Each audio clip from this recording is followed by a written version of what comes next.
Gordon, the big blue engine, was reversing back to the works. It's disgraceful working in the workshop and getting maintenance checkups. Same for me, said Oliver. Everything's fine. My funnel, my boiler, my dome, my cap, everything is fine. Even my lamp and buffers and wheels. Well, I guess we have to get some sleep. Good night, Oliver. Good night, Gordon. Say, why are you in the works? Well, this is why. They think that on my wheels it's jam. And it's making something move, like off attaching me. Gordon was tired to talk more, so he went to the shed and went to sleep. But the next morning, "Wah!" said Gordon. "My tender's missing. My tender is not missing, but it's detached off me." Just then, a man came. "What's all the racket? I want to sleep. My tender's gone," said Gordon. "All right, I'll go get a bar." He went to find one, but he got bad news. "Looks like there is no." Edward, the number 2 engine, the first engine to come and sit atop a mat, really looked around for something to help Gordon with.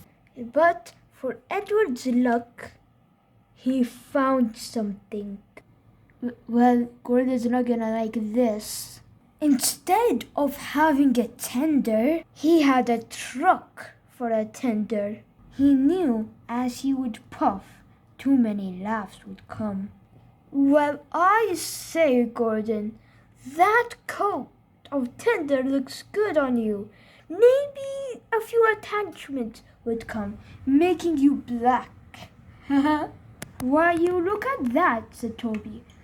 "That looks like a replacement for a truck, and it has a face.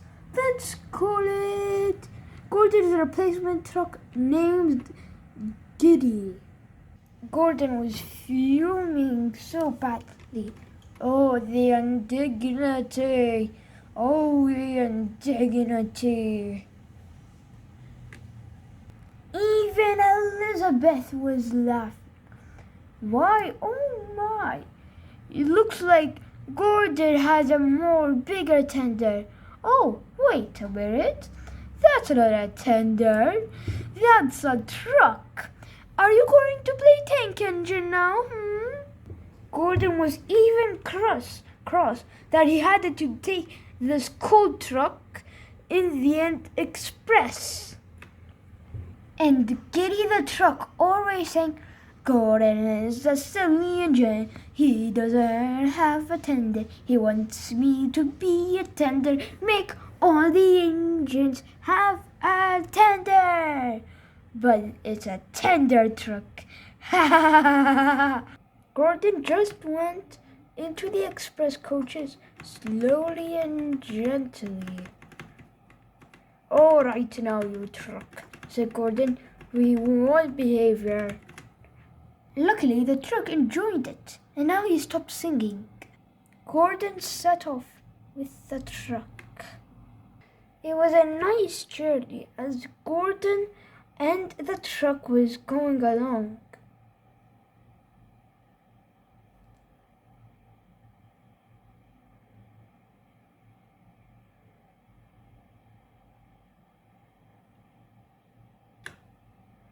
Gordon and Giddy were having a nice day. Ooh, ooh.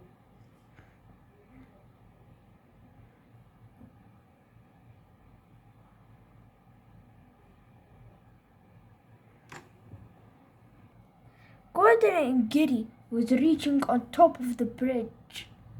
"All right, Giddy," said Gordon, "we have to stop here." Gordon and Giddy were getting up to the hill when the passengers were pushing them down because there was a lot of passengers. "Stop, Giddy! Stop! I'm trying!" going? The passengers are pushing me too much hard. I'm only a little truck. This is the end for us, said Gordon. We can't stop this train. Well, maybe we can. Gordon's side rods were breaking. We can't do this, said Giddy, as he applied his brakes. Then he noticed something. Gordon's driver. Yes? Throw my rock into the rail. It can make Gordon's other wheels stop. Good idea. And they did it right on time before Gordon could crash. Luckily for Gordon, as he came to a stop, his only front wheel was off track. Giddy, you saved me. And us, said the engines at Tidmouth Sheds. Sir Topham Hatt spoke to Gordon and Giddy. Well done, Gordon and Giddy, and thank you, Giddy, for having a great idea, putting a cone onto the track to stop Gordon. That is one brilliant idea. And Gordon, would you like to have Giddy? Well, yes, I would like to have Giddy.